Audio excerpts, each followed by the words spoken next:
All right.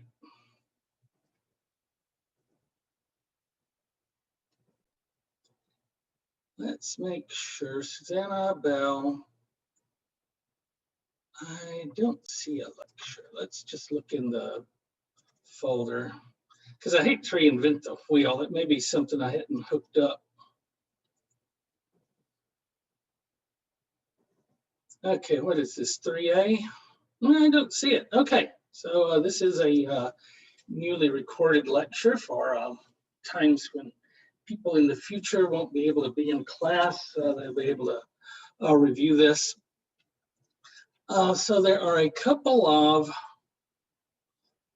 hold on, PowerPoint.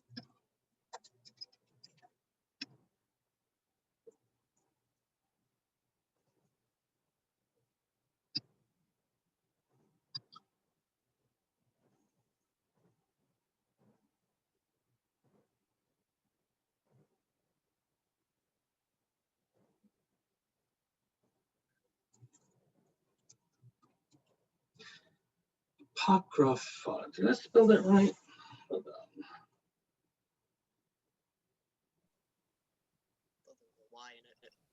Yeah, I knew something didn't look right. Thanks.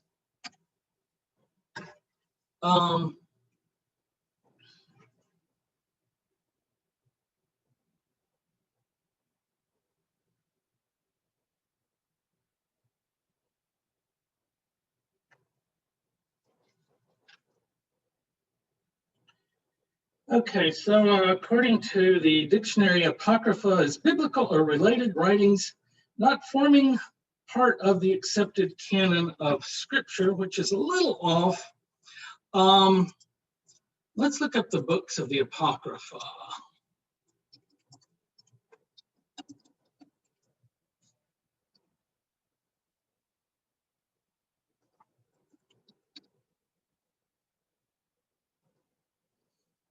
Okay, do we have a list? Here we go. Okay. So possibly the most famous, no. So these books, First Esdras, Tobit, Judith, the rest of Esther, I like that. The Wisdom, Ecclesiasticus, Baruch, and the Epistle of Jeremiah, Song of the Three Children, which is in Daniel, Susanna and Bel and the Dragon, which are also in Daniel, the Prayer of Manasseh, which is also in Daniel, and then First and Second Maccabees. Probably the most consequential of these, I would say, would be the Maccabees, because it's the story of the uprising of Jewish people against Syria. Syria was ruled by a Greek dynasty started after the death of Alexander the Great. And all of the kings are named Antiochus. There was this one, especially bad one, who called himself Antiochus Epiphanes, which is the epiphany of divinity or something. And he was determined to wipe out Judaism. And the Maccabees led the successful revolt, which not only saved Judaism, but freed Palestine from Syria and gave us Hanukkah. But the thing that these have in common, hold on one second.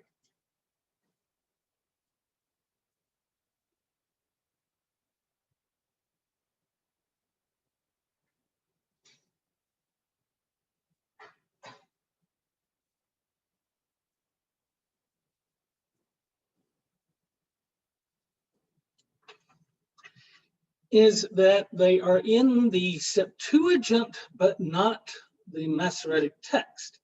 In other words, they are in the Greek version of the Jewish scriptures, but not the Hebrew version. And so in the fullness of time, the church came along, started writing its own scriptures, and except for the only thing I know is the quote of Jesus dying on the cross, Eli, Eli, lama sabachthani. That is Hebrew. As far as I know, all the other quotes from the Bible in the New Testament or from the Septuagint. So it quickly took over as the church's Bible. And therefore, within Judaism, there was a reaction to reject the Septuagint and return to just the Hebrew scriptures, so that in a proper synagogue to this day, when you read the scripture, you read it in Hebrew. And as a Jewish child, you go to Hebrew school to learn enough Hebrew to get by in synagogue. Okay, and they use vernacular local languages at other points, but the Bible itself has to be in Hebrew. And so these books, when the Greek scriptures version of the scriptures were rejected, these books were rejected as well. They weren't in Hebrew, therefore they're not inspired. And the church kept them. The Catholic Church, Roman Catholic, and the Eastern Orthodox, and some other churches still use the what we are calling the Apocrypha. Apocrypha is kind of a pejorative term for it, since it's a non-canonical. It's not part of the scripture, but if you're Catholic, it is part of the scripture.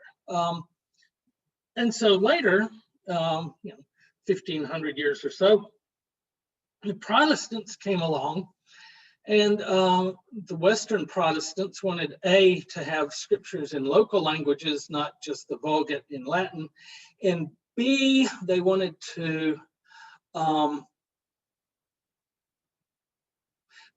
distinguish their Bible from the Catholic Bible, and so they took out the same books that the Jewish folks had taken out in the first century, this list here. So this becomes the Apocrypha for Protestants and Jewish folks, but not for Catholics and Orthodox. Does that make sense?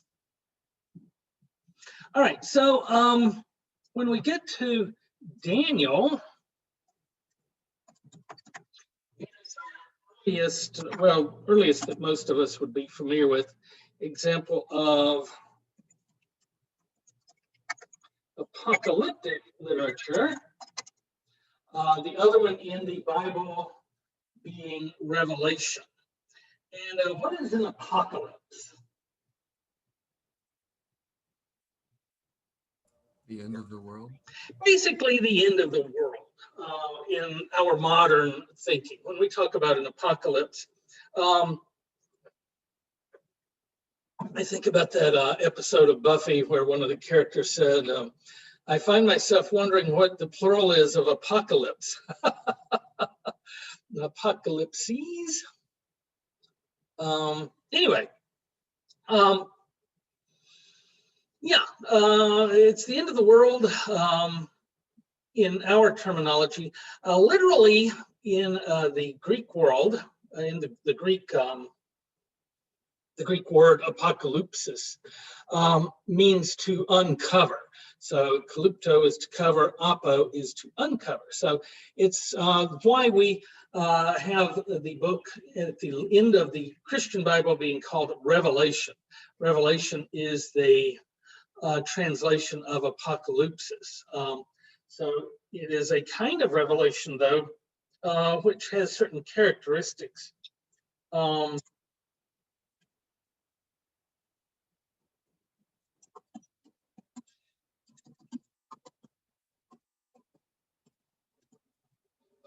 Most notable of which is cosmic thermonuclear war.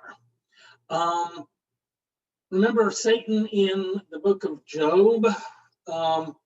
Not really at war with God. He's part of the team. Well, in this, it gets rethought.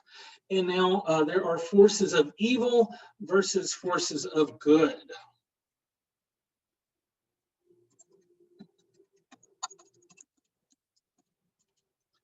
And it's a cosmic good versus evil to go along with the moral good versus evil that's everywhere in the Bible, right? You've got this sense of morality throughout the Bible. But in apocalyptic literature, it's not just that the emperor, or whoever it is you don't like, say Nero, is an evil emperor who, got put in there by some kind of historical strangeness. No, it's part of the end times. This person is, is the beast or something like that. Rome is the whore of Babylon. Now, this is Revelation, right? So there's this cosmic war of good versus evil going on behind the events we see around us.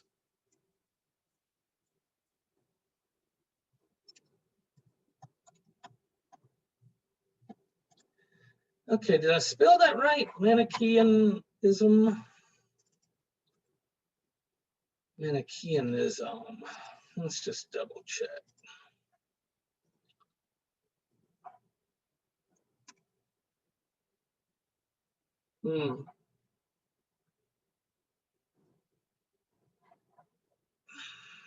Manichaeism.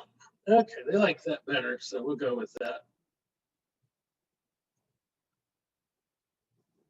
Ah, crap. Oh, that was the devil that did that. See how useful it is?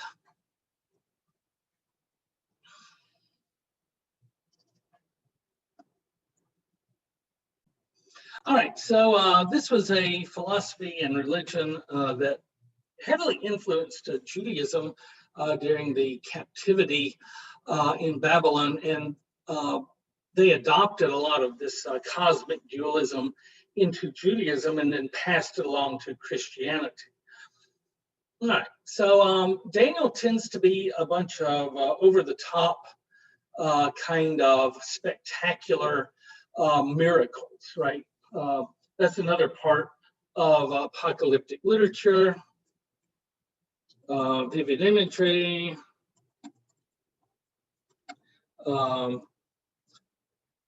Let's see, can we move that up? Miracles and stuff. All right. So you've got that thread in Daniel in the Hebrew, in the part that we keep in the Protestant Bible that I grew up with.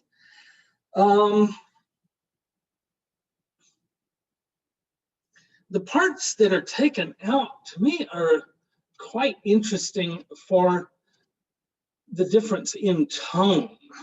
So let's take a look at Susanna. What is the problem in Susanna? There's this woman, and there's these judges that are like caught looking after her, and then they decide a trap to basically like capture her. Right. They want to. It's in modern terminology. They didn't have the term back then, or even when I was your age. But in today's terminology, they're sexually harassing her. Right. We want you to have sex with us, we old dirty old goats.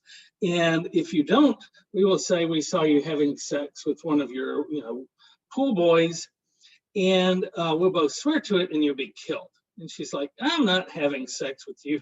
Gross. Here we go.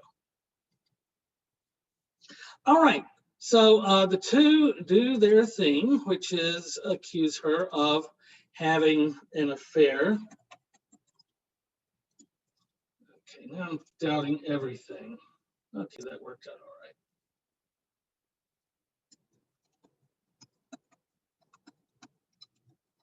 And remember, up until this point in the book of Daniel, in the Hebrew parts, it's all flashy miracles and stuff. So we expect Susanna to be thrown into the lion's den, or put into a flaming furnace, or some other kind of spectacular attempted killing of her. No, this is just your normal Jewish stoning, right? They love to stone people. We can do something Greek and turn her into a tree. That's it. Yeah, we could have done that. What happens instead, though? Daniel quizzes them and shows the crowd that they're lying.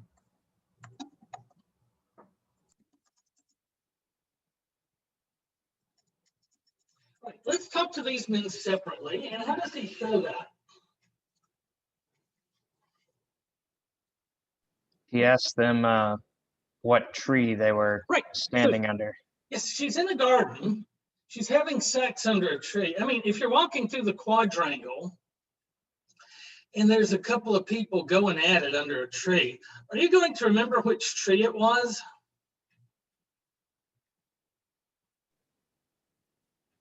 I doubt it. I would think it would be pretty clear, right? Okay, yeah, there was that tree over by the Lady of the Mist. Ooh, I'll never walk that way again. My eyes, my eyes. So, yeah, this is a different theme, right? A totally different Daniel than the one who's pulling down miracles from heaven. There's no praying, there's no miracles, only Daniel asking questions. So rather than God working directly, sending his angel to close the lions' mouths or to overcome the flames of the fiery furnace, he works through Daniel. And, you know, Daniel just talks to the people, right? He doesn't do, you know, this is, you know, cross-examination, right?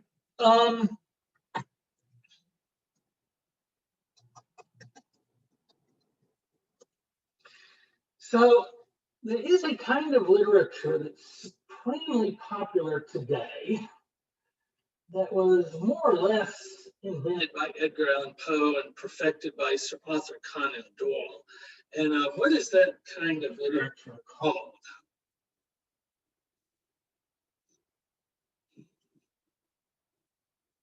Who did Arthur Conan Doyle create? Like the mystery. Yes. Who is his famous detective? I do hope somebody knows. Holmes? Yes, Sherlock Holmes. Oops.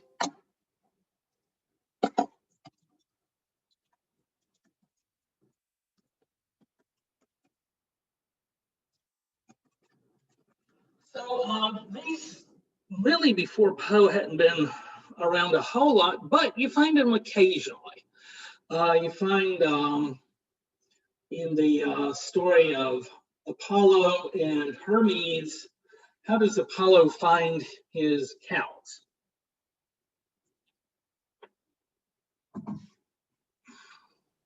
He has to like force. They go up to Zeus and then. Yeah, he asks around, but there's something that says, oh, the cows are here, and I figured it out. It's not supernatural.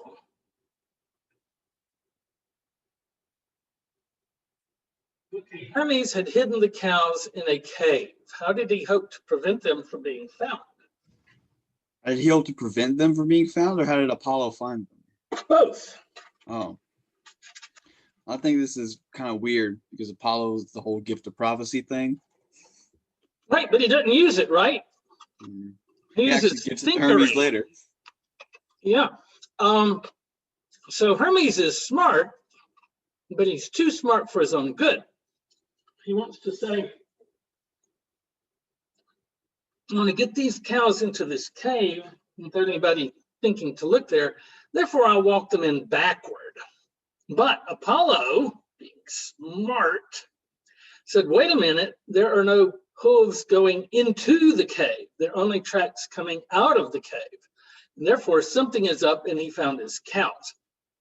So the Homeric hymn to Hermes and Daniel are a very early example of detective slash mystery stories. There's also Cupid and Psyche, where she's hunting her lover Cupid.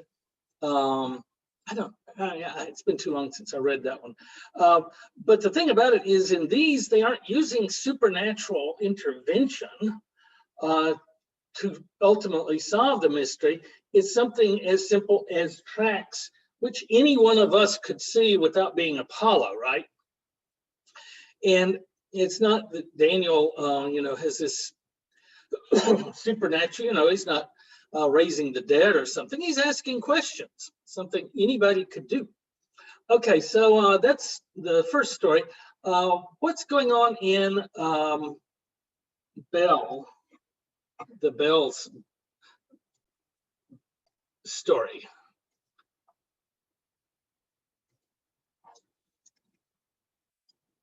The bell is like a idol for the Babylonians. Yes, but this was a magic idol. Why? It would eat food. He could eat and drink, right?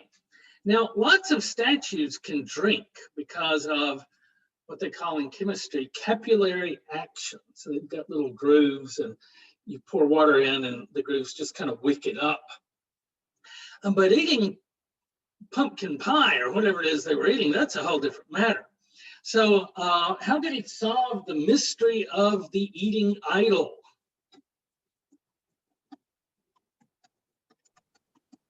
He was able to scatter some sort of ashes on the floor to track their footprints. Right.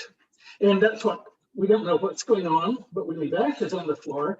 And what do we find the next day? Footprints. And where do they all come from? This brick, this block, which it turns out is a secret passage, right? And every good detective story needs a secret passage, doesn't it? It's just so much better if you've got a secret passage.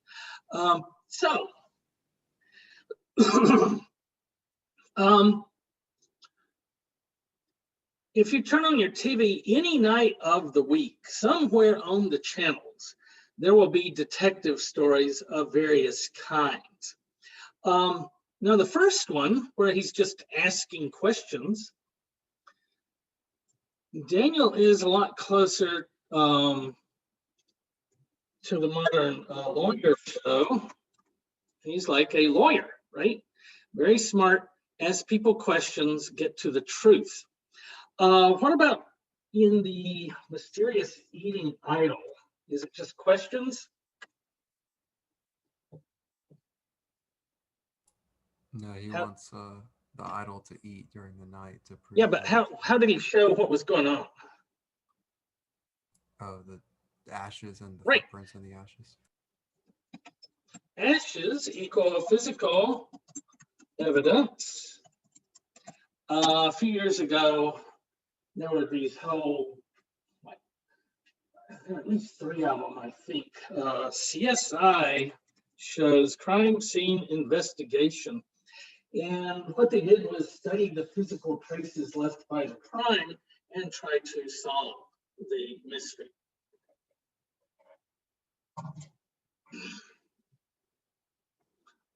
Okay, so there are a couple of things. Where is?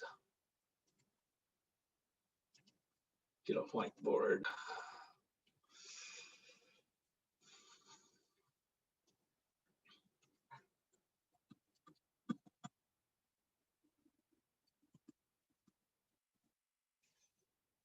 Okay, so when we talk about detective stories, one way of categorizing them is closed versus open.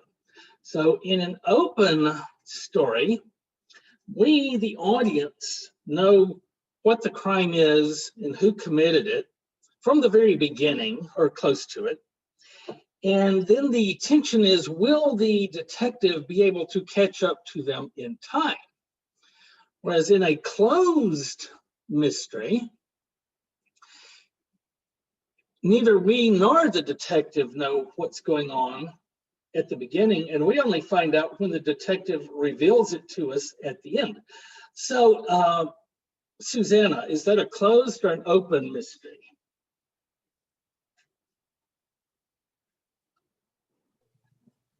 Open. Open, yes. We know who the bad guys are.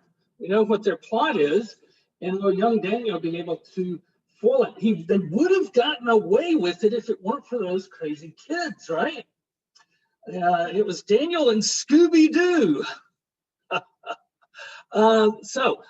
Bell, is that one closed or open?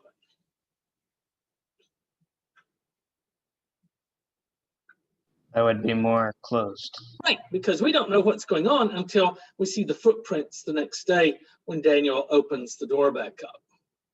Was there something else?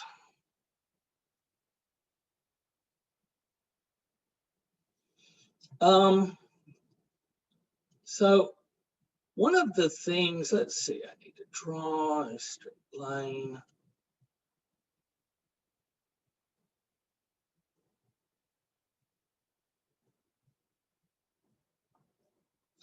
One of the great things about a detective fiction that makes it so popular is the way it mixes in new and old. So normally,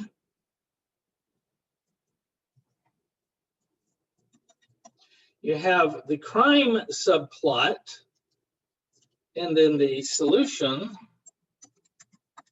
subplot. And they're two kind of independent threads that are going along together until they come together for some crisis at the end, a big showdown, and they probably cross paths along the way. But finally, you know, they'll be having it out at some point. And what this does is allow us for continuity and innovation. So the thing that made Sherlock Holmes brilliant compared to anything that had come before was the idea of a team. Sherlock Holmes is this loner who meets up, but he can't afford the space at 221B Baker Street, so he needs a roommate. Can y'all hear me? I seem to have frozen. Yeah, I can hear you. Yeah, we can hear. Okay, something weirdness going on. Anyway, suddenly we have Watson, we have Lestrade, we have the Baker Street irregulars, we have Mrs. Hudson, the landlady, and you know they all have their qualities, and so they interact. And so on the solution side, you can have week to week, like continuing melodrama, if you will, where different things happen to our main characters. And then you have new characters coming in every week with a different crime. So it makes it a great formula for TV and radio and, you know, before that, serial magazines and comic books and things like that. You can flip it, like The Sopranos. They focus on the crime family, and occasionally the FBI dicks will come along and, you know, rattle their cage a little bit. You know, they put a lamp in Tony's basement with a bug in it to try to catch him talking about crime and shit. And then Meadow goes to college and takes the lamp. That's about, you know, the FBI in The Sopranos. That's why nobody ever gets caught. The FBI in The Sopranos are deeply stupid. All right. I think that's about it for that.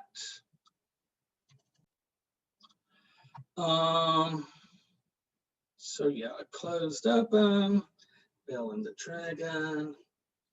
I think that's it. Okay, what else do we have? Yes. So we're moving on to Greek. For the next several weeks, we'll be working in the Greek world. And I would like you to memorize the Greek alphabet so that I will be able to write in Greek and you'll be able to sound it out without having to transliterate all the time. I figure if our fraternities and sororities can do it, our smartest kids at school can. So let's look up a Greek alphabet. In fact, the very word alphabet comes from alpha, beta. You thought you were learning your alphabets, but you were learning your ABCs. This is the alphabet. Okay, so just the uppercase and lowercase. If I can figure out a way to quiz you on it, I might. Otherwise, we're just be able to transliterate this stuff when we come across it in class. All right, any questions about that? Okay, let's move on to the Greek creation story. Here we go.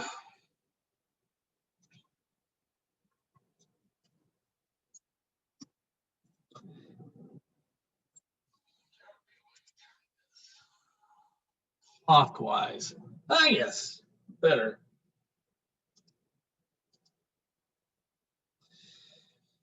All right, so our best source for a collection of material about Greek mythology is Hesiod. He was writing at about the same time as Homer, maybe a little later.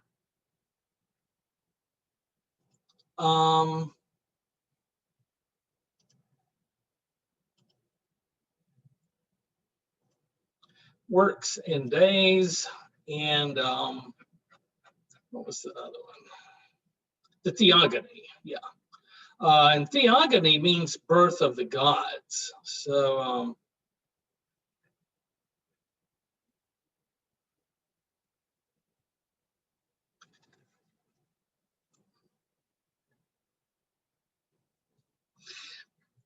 okay, so this is the creation mostly according to Hesiod. And we see at the beginning of the story of the universe, the cosmos. That's their word for the world.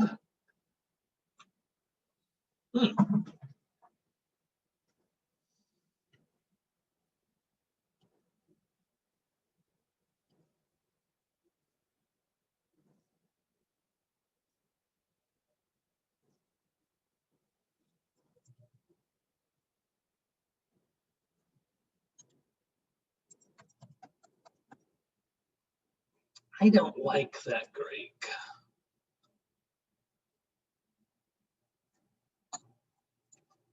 Let's see if I can find another Greek.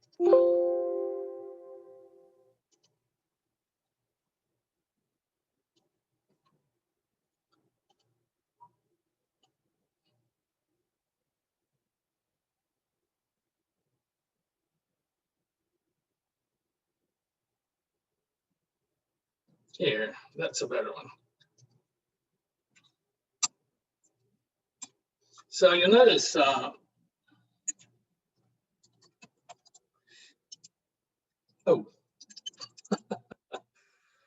I need another box.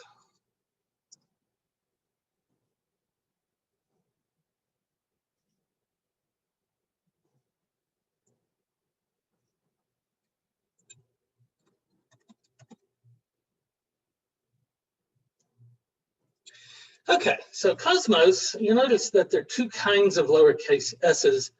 The one in the middle of the word looks like an O with the tail on it. The one at the end looks more or less like an S. And cosmos usually comes to us through Latin, and therefore they changed the K to a C, which is where we get our word cosmos from. But it is a Greek word. And so how does the cosmos come to be? Well, first of all, there was chaos. And this idea of chaos is that all of creation somehow emerges from it. It has two basic images. One is of power out of control, and the other is of like solid stuff that's just in rubble form. So a hurricane is chaos, and so is the aftermath of the hurricane when you come around and your boat's in a tree and your car's in your bedroom and stuff like that. Now, it's one of the interesting phenomena of science that lots of times when they want to start, a new science, or they come across something new, rather than create a totally new word, they will take an older word and apply it. So chaos has had a renaissance in the last 50, 60 years. because it came to be applied to certain mathematical and world phenomena. Let's see, where is my chaos? I bet it's over here.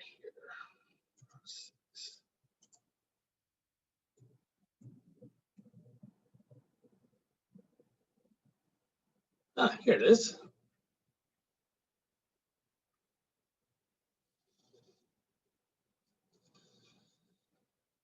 Okay, so they started calling things chaos theory.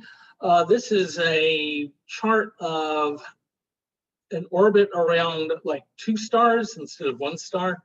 Orbits one body around another body can be pretty regular. These are highly irregular and unpredictable because just really small variations will create big differences down the road. And he came to call that, because of the shape of the graph, the butterfly effect. And the theory is that a butterfly flapping its wings in the Amazon can affect whether we have a hurricane here, in 2 weeks. Now, how are you ever going to predict something like that? So chaos is a little bit different from random disorder. Random disorder is just gray. Here we have, I think this is part of the Mandelbrot set, which you can zoom in on eternally. Can y'all see that?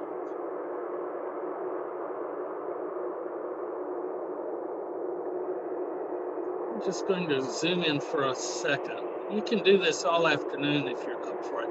It makes me kind of dizzy after a while.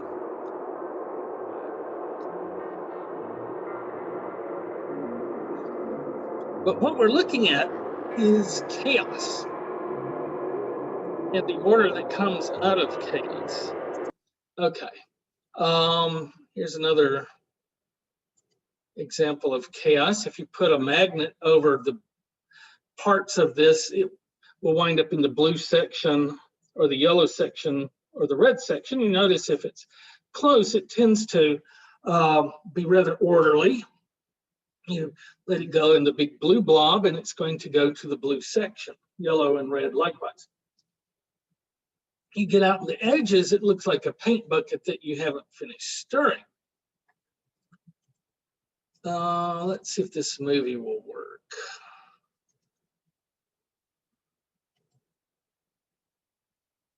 Can y'all see that? Okay, so there's the magnet. You can see why it would be chaotic. So the same water that in a bayou is very orderly. You put a couple of leaves in the bayou, you come back an hour later, they're a little further along, but they're still pretty close to each other. But let's suppose you put a couple of leaves next to each other in a rushing Colorado mountain stream. Are those going to be predictable where they'll be in an hour? No. No, not at all. Thank you. Okay, so chaos becomes this theme in the 1960s. The reason the 60s, because they finally had computers that could just churn out, minor variations, try different values in a formula over and over and over again. So it's, very mind-numbing kind of work. And people had kind of noticed that, there was something going on, but they couldn't tell what until you got modern computers that were fast enough to do heavy loads of math basically forever.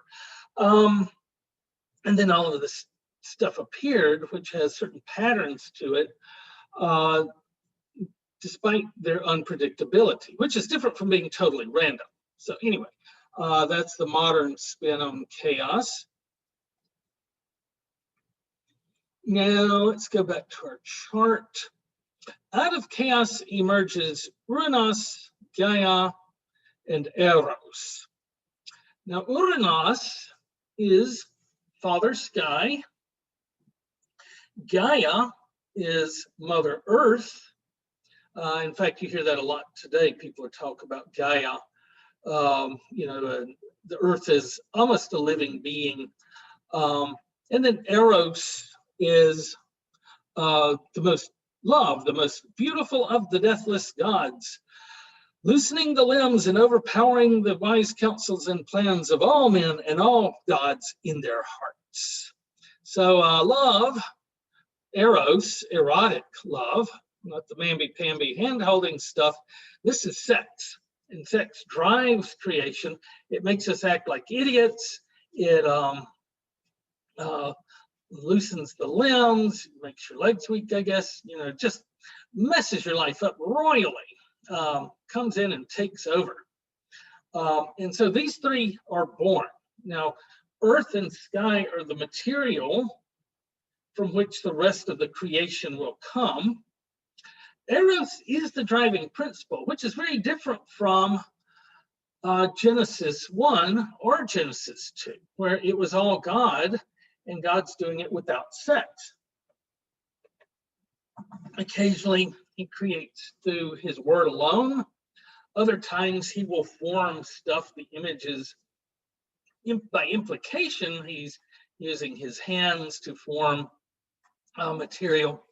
So anyway, we've got the earth, we've got the sky, we've got Eros driving this stuff. And so Eros brings Uranus and Gaia together, and they produce this older generation called the Titans. Eventually, Gaia gets tired of Uranus, and also mythologically, we need to explain why the Rakak, the solid shell of the sky, stays up and doesn't fall. As we all know, was it Chicken Little who reminded us that the sky is... Wasn't Tartarus also a Titan? Probably. Is he not on here? This is not complete. Actually, in my office... It has to do with Typhon later, so it's important. Yeah, he's down there. I've got a big genealogy of the Greek gods book, and on the back side is the genealogy of the Greek heroes, which often overlap. And it goes on for ages. This is very simplified, but yeah, let's do a picture of the world. Well, we'll do that in a minute when we divide it up. Okay, so Gaia tires of Uranus coming down and crushing everything all the time. And so she plots with her son Cronus over here. And when Uranus comes down to mate with Gaia, Cronus stands up and from behind a bush, and he has a sickle, which he cuts off his father's genitalia, throws them away, and from the drops that fell on land, emerged these 100-armed, 50-headed giants, the Broyarbus, is that how you say that? But more importantly, the part that fell into the ocean started boiling and foaming, and out of that emerged Aphrodite, who is therefore, like Eros, a love god, a fertility god. And a lot of the Greek pantheon is about fertility. There's other stuff as well, but fertility is really important. And you have different... I think later Eros became a title. Like there were multiple. They will try to tame Eros by making Aphrodite. I was going to get to that in a minute. Aphrodite will be the daughter of Zeus, and Eros will be her son. I can't remember who the father is supposed to be. But originally they're out, right? They aren't Olympian gods, not even exactly Titans. They're their own things. They're this driving force that makes you crazy. And they want to, if you remember the Homeric hymn to Aphrodite, where Zeus is tired of being love's bitch. And so he tricks her into falling in love with a human to bring her down a notch. Teach her a thing or two. But at this early era, Eros and Aphrodite are not under the control of anything, really.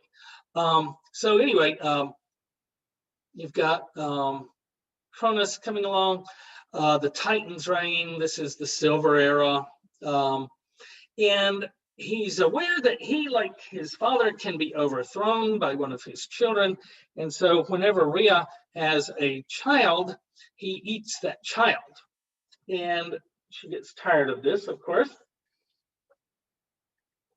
And so when her last child, Zeus, is born, she wraps up a boulder in a blanket, feeds the blanket to Cronus, and then hides Zeus with Gaia until he grows up. And then he comes back and like something from a Bugs Bunny cartoon, he beats up Cronus and holds him upside down. And out come all of the gods that he swallowed and the boulder. And you know this story is true because if you go to Crete today, they will show you that boulder that Cronus swallowed. Of course, Crete is an island of boulders, so how do you tell which one was the one Cronus swallowed?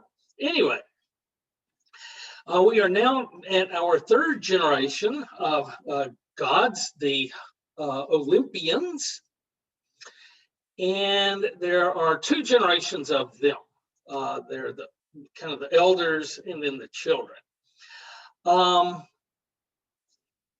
So Hestia, you know, she is in the 12 in the pantheon, but sometimes she gets kind of overlooked because all she does is stay at home and not get into trouble.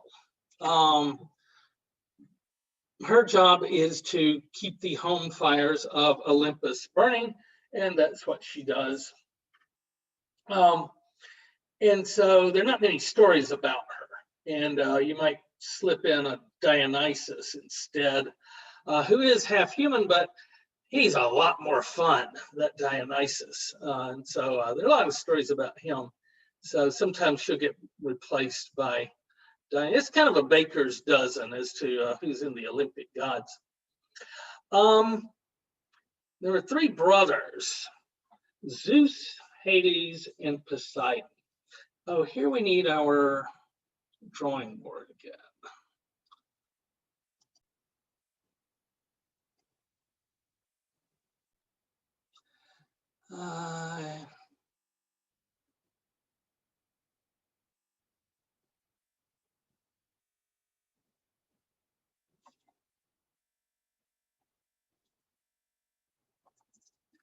Oh, maybe it's in my notes. Hold on.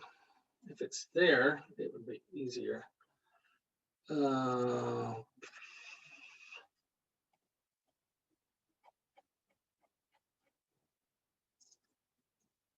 Sort of.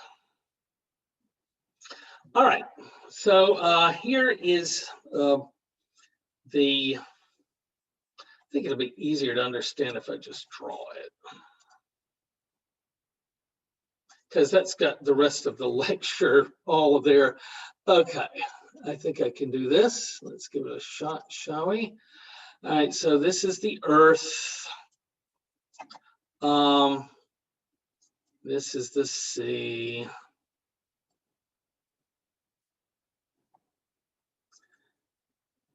This is the dome of the sky, Uranus, over the Earth. And then you've got Mount Olympus.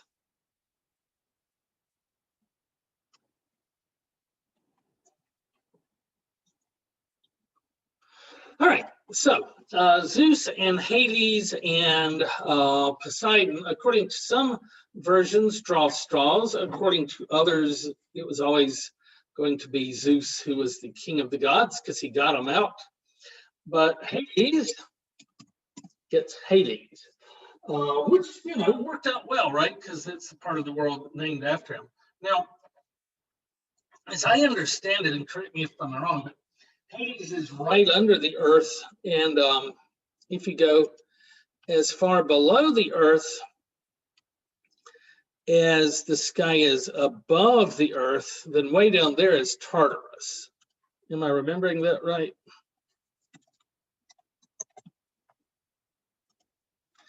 So you take an anvil, I want to say 7 days, but it might take 9 days to fall from the heaven to the plane of the Earth, and then it would take that far to fall under it.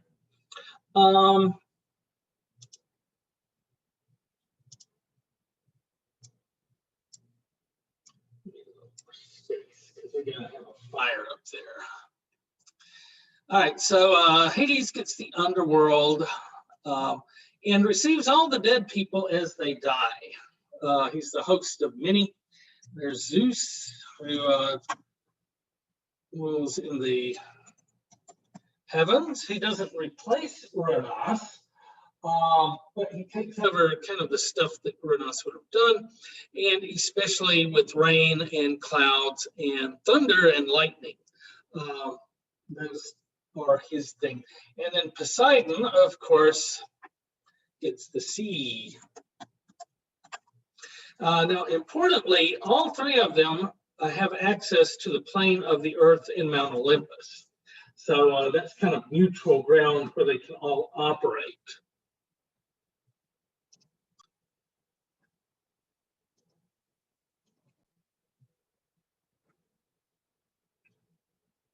Where's my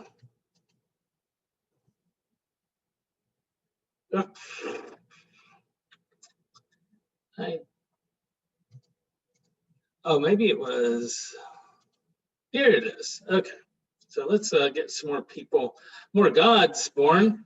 So we've got the men folk and Hestia. Now you see Zeus all over this chart. There aren't a lot of Zeuses. Zeusi. It's just one Zeus who gets around a whole lot. So he sleeps with his cousin Leto. He likes to keep it all in the family, you know. And they have twins, Artemis and Apollo. And they share in common their love for the archery. They both use bow and arrows. But Apollo is more of a day god, and Artemis is a nighttime god. Apollo is associated with the sun. He pulls the sun across the sky in his chariot. Of course, Helios is the sun, and Selene is the moon. So these older gods are still there. They're just kind of dormant. And the younger gods take over their operation, like Poseidon taking over Oceanus. Okay, so Apollo over the sun, Artemis over the moon. Artemis stays away from people. She's a perpetual virgin. Artemis and Athena and Hestia are immune to the blandishments of Aphrodite, the only three beings that are. So she has her virgin worshippers who come out there, young women who worship her, and they hunt animals, but they also protect small animals. And she's the goddess of childbirth, oddly enough, probably back from before she was a virgin. Because the Artemis in Ephesus is covered with a bunch of breasts and is kind of like a font of plenty. So something like that would make more sense as a, birth goddess. But, Artemis, Artemis we have is this, shy virgin running through the woods. Apollo, on the other hand, is all up in our business. So he loves war. He's also a god of prophecy. He's a god of song. What's the other thing? Music. Apollo, yes, music and prophecy. I think So, physical fitness too in some circles. Of course, he's very beautiful, in good shape. All right. So yeah, that's them. Have we gotten all this? Okay, Demeter and Hera. Let's do Demeter first. What's she the goddess of? Nature, more like harvests. You got to have one. Yes, especially the grain harvest. Remember, we have a lot of fertility gods. So Dionysus is over the grape crop. Athena is over the olive. But Demeter, grain, remember from early in the quarter last year, if you can remember that far back, according to purists, the end of the last decade was 2020, and we're just starting a new decade. But either way, it's been a minute. So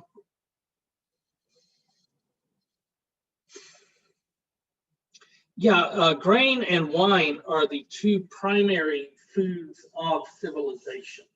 If you want to eat like a civilized human being, at the base of that is grain with bread and beer and, gruel, whatever you want to fix with it, and wine. And then you add the other stuff in. But these will keep you alive until you can find something more nutritious. Man, that's making me hungry. All right, so she makes the grain grow. That is her job. And there's this family reunion, I guess, on Mount Olympus. And Hades, you're in ancient Greece or maybe Louisiana if you go to a family reunion to pick up dates. So Hades goes to the family reunion.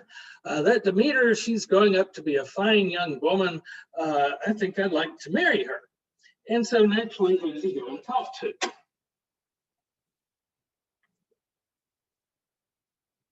Does he talk to Persephone? That's Persephone he's falling in love with, the daughter of Demeter and Zeus. Does he say, hey, Persephone, what's up? Doesn't he get her to eat a pomegranate seed? Well, that's later, but he has to go talk to somebody about marrying Persephone. So who's he talk to? I guess, is it Demeter? Well, that would make some sense, but what kind of culture is Greece? Patriarchy. Patriarchy. So who do you talk to when you want to marry a young girl? The daddy. Her dad, right. But keep Demeter in mind, because we're going to get back to her very shortly. And Zeus says, sure, why not? She'll be great with you. She'll be out picking flowers later. Just grab her and take her to the underworld with you, which is essentially killing her, right? Okay, so what had they forgotten to take into their calculations? Persephone might not want to go. Persephone might not want to go, so consent, Demeter right? might not want to give up. And Demeter might not want her to go. So two basic places that they would need to get consent before carrying out such a plan. It's good to get the mom on board. It's good to get the girl who's actually going to have to marry her uncle on board. And they don't do that because they think, oh, this is a patriarchy. We're in charge. We're the boss. And what do they learn? Mother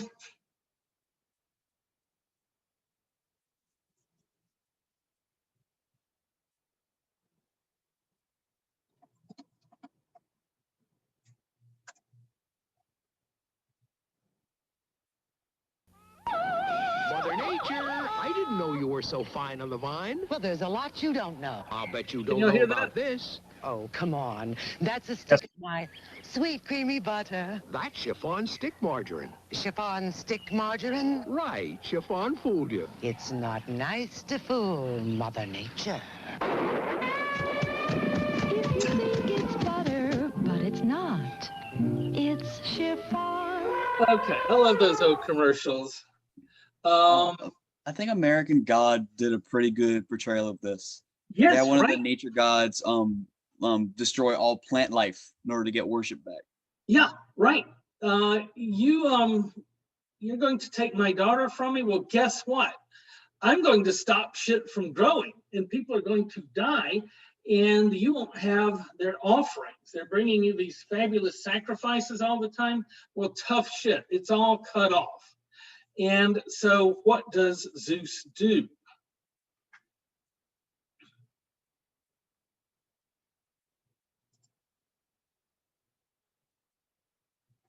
Gets yelled at by Hera.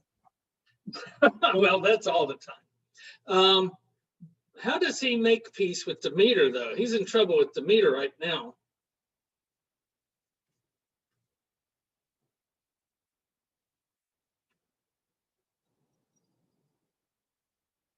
So how does he get out of trouble with Demeter?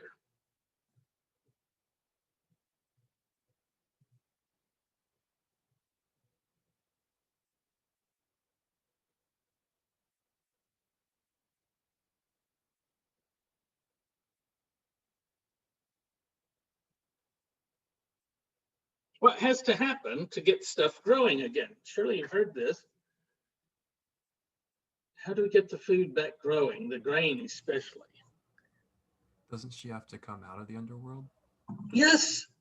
Okay, you can have your daughter back, but who talked about the pomegranate seeds a minute ago?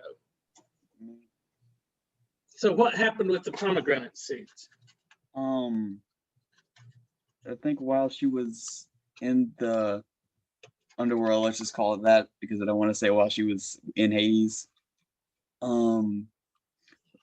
she ate the pit of a pomegranate, which means she couldn't leave. Right, she couldn't leave forever, which means it's a etiology myth, a cause myth. What is the result of her eating the pomegranate seeds in the underworld?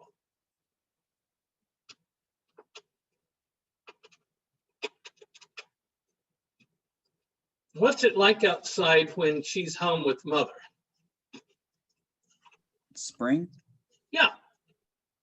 Stuff's growing. What happens when she goes to the underworld? I guess fall or winter. Isn't it Right. rain? Stuff stops growing. And so that's how they explain it. We would explain it by the tilt of the earth today, right? In our revolution around the sun. And that's why we have seasons. But for them, seasons were caused by Persephone spending time up above with her mother and then spending time below in Hades. Now, this gets us to a kind of important, this man, J.J. Bachofen, was called the father of sociology. And writing in German, he came up with nice German words for things like Mutterrecht and Vaterrecht. And Mutterrecht is the right of the mother to the child. Vaterrecht is the right of the father to have authority over the child. Now, as long as the parents agree on what should happen with the child, fine. But what happens when they disagree and they can't come to an understanding, they can't work it out? Who gets the final word? Well, that depends on whether you believe in Vaterrecht or Mutterrecht. Now, if you are a patriarch, and Greeks coined the term patriarchy, it means father ruling, pater, father, arche, rule. So if you are a patriarch, what is your tendency to side with Vaterrecht or Mutterrecht? Vaterrecht. Right, always got to be the daddy. So this is a cautionary tale to all these proud patriarchs that they need to take mom into account too, lest something devastating happens. Now notice what Zeus does not do when the grain stops growing. He does not say, okay, you aren't making the grain grow. I'm going to do it myself. I'm going to make the grain grow on my own. That's her power. And he doesn't try to steal it from her. He goes and makes a deal. The king of the gods, omnipotens pater, the Romans like to call him, omnipotent father. The Christians would come along and readdress that to Yahweh. But it was first Zeus. And yet he's having to grovel and, honey, I'm sorry. And here, let's make a deal and figure something out. Okay, so does that make sense? Okay, so anyway, Zeus is aware that he can be overthrown the way that his father and his grandfather were overthrown. And he hears a disturbing rumor, or prophecy, let's call it, that one of the Oceanids, daughter of Oceanus, named Metis, see her over on the left here, if she gives birth, that son will become the king of the universe and displace Zeus. And so taking a page from his father's playbook, he eats her, swallows her, immediately gets a huge headache. Oy! And Hephaestus comes limping up splits his head open with an axe, and out jumps Athena, full grown, from the head of Zeus. Now, head, this is all very allegorical and symbolic. The word metis is related to our word mental. They go back to a common root in Indo-European. So the mental aspects of things, and coming from the head of Zeus, and coming from metis, Athena is associated with being smart. Now, eventually she will become kind of a goddess of wisdom and maybe associated with philosophy and stuff. But early on, this means crafty in the way that you do stuff. So if you make pots, you pray to Athena. If you weave a tapestry, you pray to Athena to guide your hand so that the tapestry will be beautiful. And who learns a lesson the hard way about what happens when you don't pray to Athena? Arachne? Arachne, who becomes a spider for the sin of standing up to Athena. So Zeus is super proud of her, especially since this vindicates patriarchy, right? I gave birth to her without a mother. And he gives her his aegis, which I think is a breastplate. And she's his favorite daughter in all the universe. And he has a lot of them. And he's just oohing and ahhing over Athena. And who gets pissed off and why?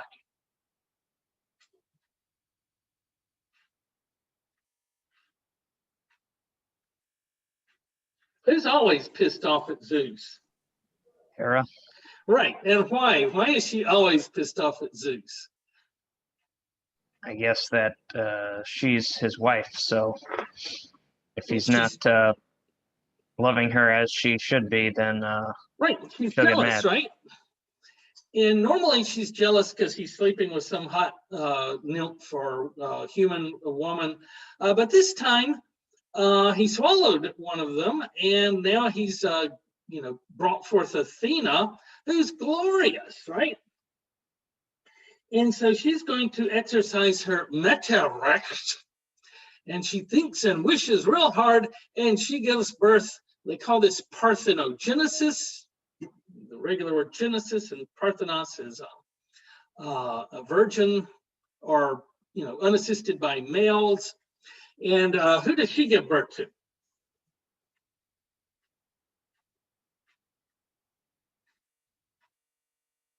Without having sex, because she had other children. Looks like Hephaestus from the Looks like Hephaestus, right? You're just like, oh shit, why? What was wrong with Hephaestus? He was lame and malformed. Lame. And we think sometimes that Americans invented being superficial. We did not. Humans have always been superficial. Do we judge people by how they look? Definitely. Oh, yeah. And they did too. And Athena is not only all of that, but she's beautiful. And Hephaestus is lame. And here we get a little into Greek sociology. If you can't farm because you're lame, if you can't be a soldier because you're lame, what jobs are open to you? And what job does Hephaestus take? Hephaestus, it was crafting stuff. Yes, he's a blacksmith. He's a smithy to the gods. And I don't know if you've ever been in an old-timey blacksmith shop, but they're small, 8 by 8, 10 by 10, something like that. And there wasn't a long way to go. And most of the work is being done with your upper body, hammering shit. And so he has this super overdeveloped torso, which kind of makes him grotesque in the eyes of the Greeks, super well developed in his torso, his legs though skinny and lame, and what is that? So Hera is kind of ashamed of what she brought forth, although in some ways he's the smartest of the gods at making stuff. According to the first time we see him in the Iliad, he has made robots. I mean, robots, right? The concept of robots goes back to Homer in the Iliad, which is kind of amazing. That our very first outing in, Greek epic, they already have robots. So yeah, he makes robots. Okay, so 1, 2, 3, 4, 5, 6, 7, 8, 9, 10, 11. Oh, Hermes. So what's Hermes the god of? Travel originally. Yeah, And medicine. taking messages, medicine. He does potions. Isn't Asclepius medicine? Yeah, is he a god though, or is he a human? I can't remember. Or is he demigod? I don't know. It doesn't matter. Asclepius, the god of medicine, son of Apollon and Trichaeon. Okay, so demigod. Yeah, Hermes was alchemy later with like Hermes Trismegistus and stuff. Well, and most famous for delivering messages, right? Yeah. But also famous for lying, because he's a god of language. And anything you can use to lie is under the purview of Hermes. So he's kind of a trickster god, a god of thieves as well. But also, like Hermes gives us hermeneutics, which is the study of texts and how we understand and get the message from the text. Okay, so that's it for our major Olympian gods. Who created man? Prometheus? Ah, yes. You saw the chart. Or did you just know? I just knew that one. Yeah, good.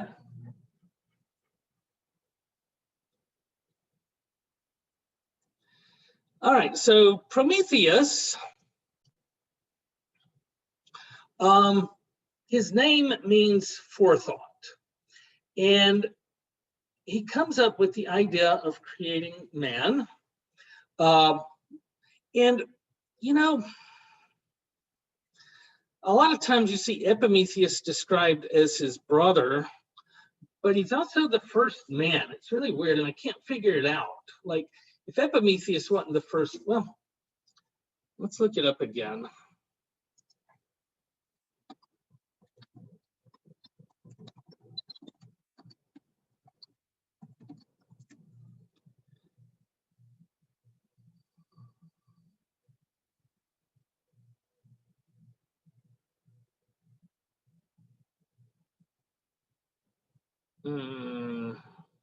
Okay, well, I'm going to stick with Epimetheus. If one of you finds somebody else, that would be great. I could correct my notes, because he always seems to be the man, but also seems to be his brother. Anyway, his name means afterthought, and that'll be important in a minute. But as Plato points out, man's kind of pathetic when it comes to being an animal. I mean, have you seen our claws? I mean, what are you going to kill with these? What about our fangs? You're going to get very far against a lion or a tiger or a bear with these. Can we fly? Well, we can now, but that'll come in a minute. We're not very fast. We're slow. We're lumbering. So Prometheus needs to give us something that will give us an edge, a divine spark. And so what does he give his man? A divine spark? Yes, from? The fire from Zeus. From Mount Olympus. The fire belongs in Zeus's mind to Zeus, but also to Hephaestus. And I would think probably, hello. Hestia, but she's not, you know, that angry. So what was it that Prometheus did wrong in all of this?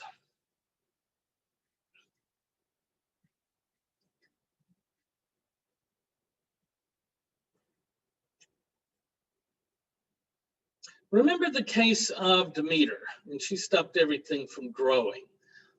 What's the method, the properly approved method that Zeus followed to get stuff to grow again? He made a deal with her. He so made that a she could deal. So you've got Zeus's fire on Zeus's Mount Olympus. It's because Prometheus stole it without consulting Zeus at all. Yes, I will give you 50 hectares of oxen or something like that.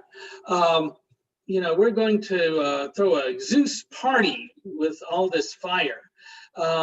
So that's what pisses Zeus off, is the fact that he stole it in defiance of his authority as the king of the gods, which undermines him and makes him look weak. And so he comes up with a very terrible punishment for Prometheus. What is it? His liver, his liver would be eaten out every day. He'll be chained to a rock in the wilds of Scythia for 30,000 years until Hercules comes along and frees him. Now, what's he do to get even with man?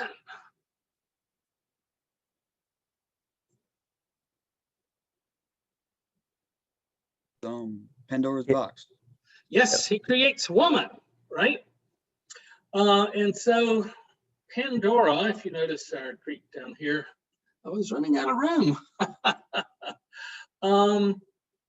Pan means all, and Doron is a gift. So Pandora, all the gods and goddesses give her a gift. I think Hephaestus molded her in the style of the beautiful goddesses. She's beautiful like a goddess.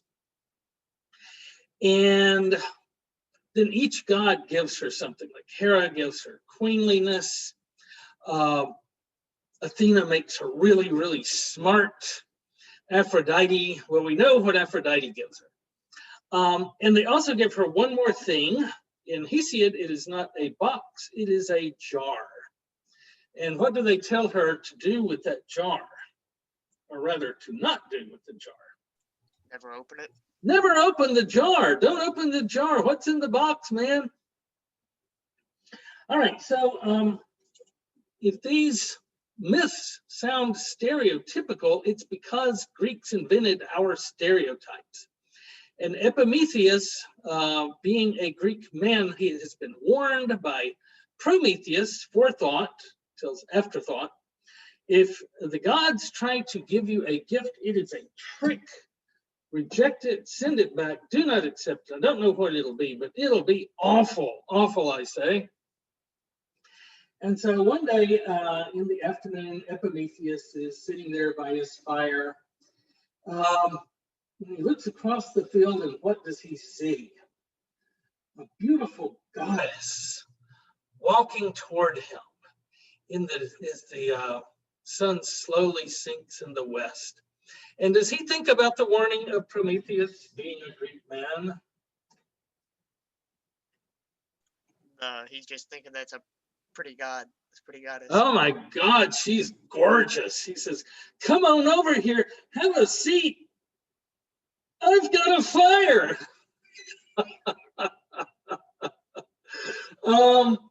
And Pandora's into it. And so they set up shop. But Pandora, being a Greek woman, does she obey the solemn warning she's been given?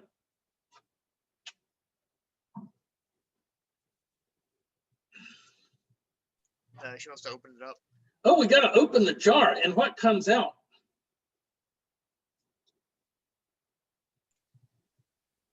Bad stuff.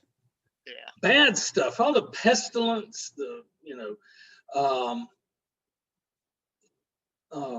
disease, death, famine, war, all the bad things that will haunt us. And one thing alone is left inside the jar in the shape of a butterfly. And what is that? Hope. Yes, hope remains in the jar. And I don't know if that's hopeful or if that means hope is out of reach. I've never quite figured that out.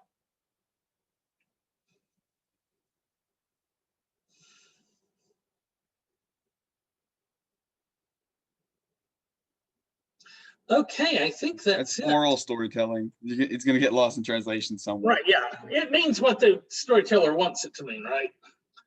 All right, any questions? We're a little early. We could talk about the paper, which is coming apace. First, let's look at the essay exam, since we're all doing stuff from home. I will just post it on Moodle, and then you upload your answers in a Word document on Moodle.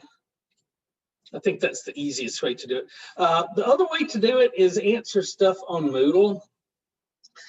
But if you get a hiccup along the way, in Moodle crashes, or you lose your connection, the internet goes out, because that never happens, then all your answers are lost. So if you're doing this in a Word document instead, and you save it occasionally, then even if the power goes out, you have it. And if you lose internet, it doesn't matter, because it'll come back and you can upload it then.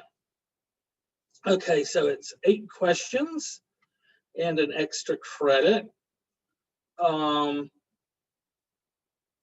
You answer 4 of them. So pick out 4 that you want to write about, and then write about it on the day of the essay exam and upload it. Most of these I want in paragraph form, except for the Olympian gods, which I want 1 through 12. If you want to do Dionysus versus Hesiod, that's fine. And just Zeus, king of the gods, uses lightning and thunder to send his messages. Just a couple of lines on each one to identify them. You don't even have to use complete sentences for that one. All right, any questions about the essay exam? Can we complete it right now? Well, you can write it whenever you want to, but we'll upload it on the given day. But yeah, it's a good time to start. It's also good to start on your research paper. Now this is your basic 10 and 10, 10 pages, 10 sources. If this were a normal English class, then I would have you write it on like literature, a literary analysis. But since this is interdisciplinary, you can branch out. You can do a history paper, or you can do something in your field. So I had a guy in physics a couple of quarters ago do his paper on the physics of Aristotle. Like, what's his theory of physics? Because here's a guy who invented physics. And even if everything he said is wrong, it's important because it was the first guess. And I've had pre-med people write about Hippocrates. I've had engineering folks write about engineering in the ancient world. Focus in, don't write about all engineering, but pick out something like aqueducts or roads. I've had both of those as papers. They're pretty interesting. Like, how do you build an aqueduct? How do you build a road, a Roman road that lasts till today, when our roads here in Louisiana tear up after a couple of years? What were they doing right that we could learn from? Rome, I don't know if they invented it. They kind of perfected concrete. Like, the parts of the Colosseum, the beautiful marble was stripped away to make churches in the Middle Ages, leaving behind the concrete shell, and that's what's left. And they make concrete that actually gets harder underwater over time. So yeah, Rome had some tricks that we haven't quite caught up with. So it's got to be something from one of the periods we're studying. So I don't want the Mayan calendar or something from the Middle Ages. It's got to be, like 400 AD or before. and one of the cultures we're looking at, Rome, Greece, Palestine, Egypt, and Mesopotamia, one of those. All right, any question? And there's a, I hate to go over all this stuff. There is a lecture that goes into generally what I want in a research paper, thesis exercises, bibliography lecture, grading lecture. So in here are my criteria for grading. I do like structure. So have a thesis, have topic sentences, a work in support. I would also like you to, if it's appropriate, put in a couple of pictures. Those always make a paper better. Instead of trying to describe something, here's a picture of it, and now let me analyze it. Also, one quote, let's look at some of our sources. Can y'all still see my screen? Yeah, we can still see it. Okay, good. Okay, 103. Classics links. So I've got a lot of classics. We started with Latin before the budget cuts of 2008. We were doing pretty well with the Latin. And the top part of it is the Latin language, but then we have a bunch of resources. Some of these are primary and some are secondary. Now, does anybody know the difference between primary and secondary sources?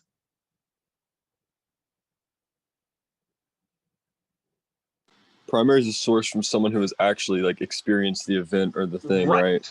The closest we can get. An eyewitness is best, like Thucydides, but sometimes we have to make do. Secondary sources are more modern, so an article about something.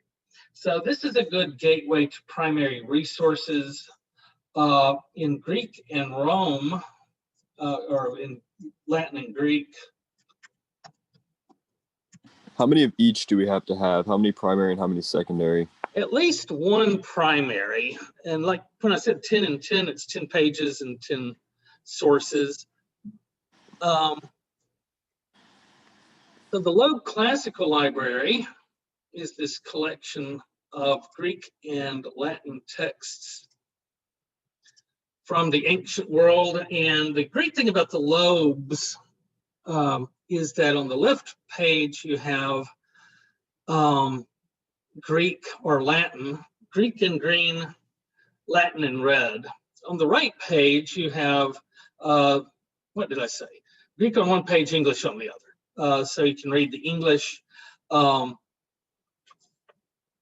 library has a good collection, but since this is an era of pestilence and we're trying to stay out of the library, where is Perseus? Go down to Perseus, P-E-R-S-E-U-S, Digital Library. Most of these texts, like the Gallic War, the English and Latin, this is the old Loeb digitized. And what makes it great, well, all Gaul is divided into 3 parts. So yeah, the great thing about the Latin and the Greek are they have been parsed out, so you can click on them and get to the dictionary meaning of the word. And also you can access it from home without having to go to the library. So that's one great resource for primary sources, and they have some secondary there now too. One other thing I would direct your attention to, generally speaking, we want to avoid encyclopedias, especially Wikipedia, because it's spotty. We all start there, but you don't quote from it. You ransack their bibliography. So the Catholic Encyclopedia, where is that? Is an exception to this. Here we go. This is the 1908 version of the Catholic Encyclopedia. And it talks a lot about the church, but also about ancient Greece and Rome because of their importance to Catholicism. So they have good articles on Plato and Aristotle and how they became influential with Christianity, stuff like that. So you can quote from the Catholic Encyclopedia. The other thing, if you're writing about some religious, especially Jewish or Christian text, check out what they say about it at the CCEL, the Christian Classics Ethereal Library. They have the early church fathers, mostly fathers,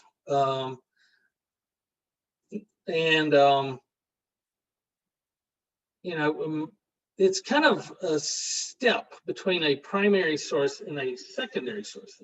Modern secondary source, written in the last 100 years by a biblical scholar.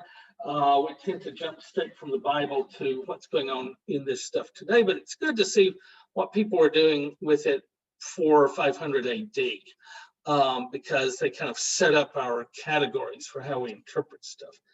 And just kind of look down through here, some of the stuff has died, but a lot of it's still around. The Jewish Encyclopedia is much shorter, or it was the last time I looked at it. Oop, now it's just gone.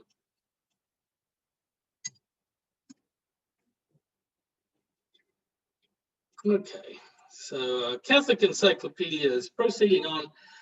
Jewish Encyclopedia is gone on the lamb. All right, so the church stuff is down at the very bottom, religious materials. Then the Greek and Latin material is kind of in the middle of this. Let me show you where to go in the library website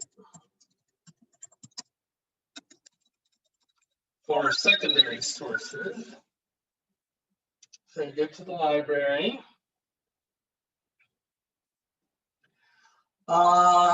Databases A to Z. So you have to dig down. And then I suggest using JSTOR to start with. It's short for journal storage.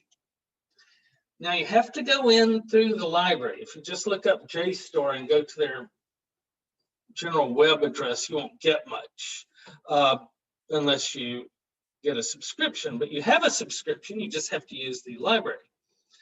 Oh, let's see, Hesiod works in days.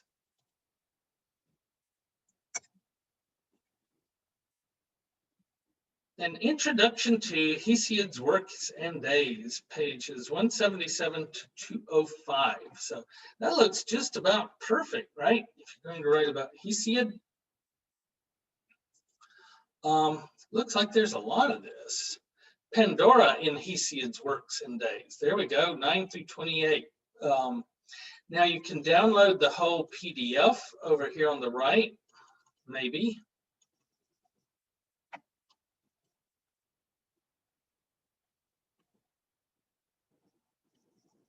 In theory.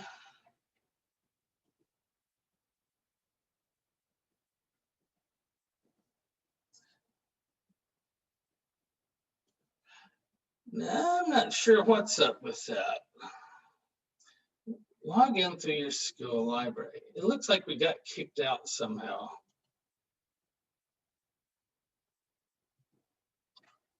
No.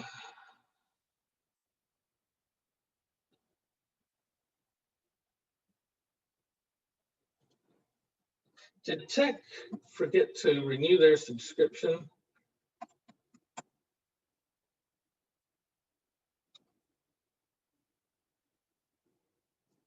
Okay, that's annoying.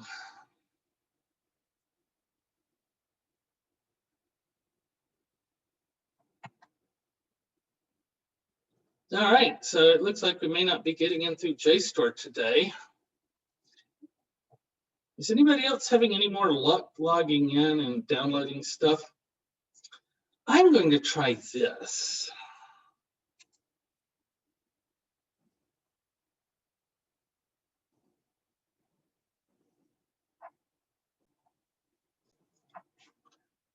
We've got 4 minutes.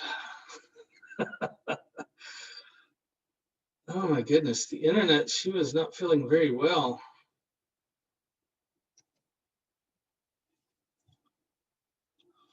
Agents, I think that's it.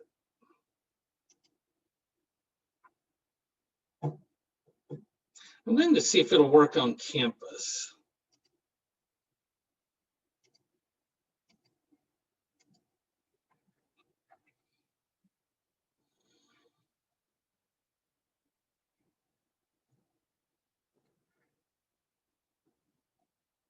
I think I'm in the wrong place.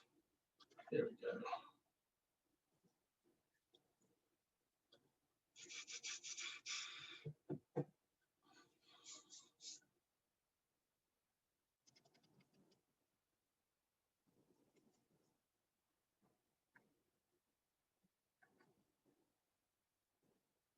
I clicked the link from the library and it lets me download the PDFs.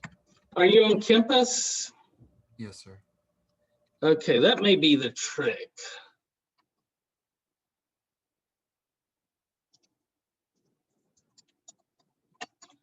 Okay, so now I'm on campus in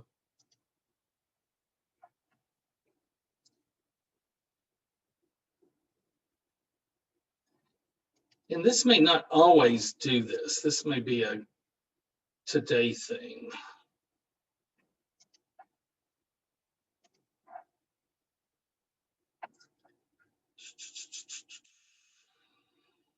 JSTOR, short for journal storage.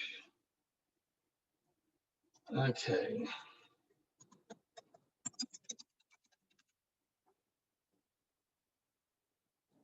Hesiod's Pandora download PDF.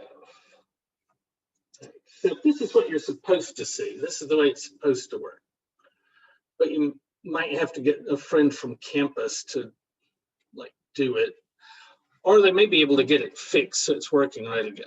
So anyway, 10 sources total, at least one primary. The others you can probably find on JSTOR. It's pretty wide in its subject matter. And one more thing, this will be our final thing. Can I get out of that? What is the Rolls Royce of English language dictionaries?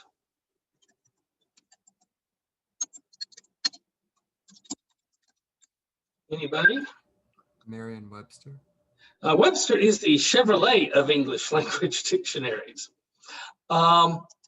So go to databases A to Z, look under O, and click on Oxford English Dictionary. I want at least one definition from the OED, just so you'll have some, oh, see, they think I'm not signed in when I am. That's weird. Again, you might have to go on campus, at least today. Maybe they'll get their thing fixed.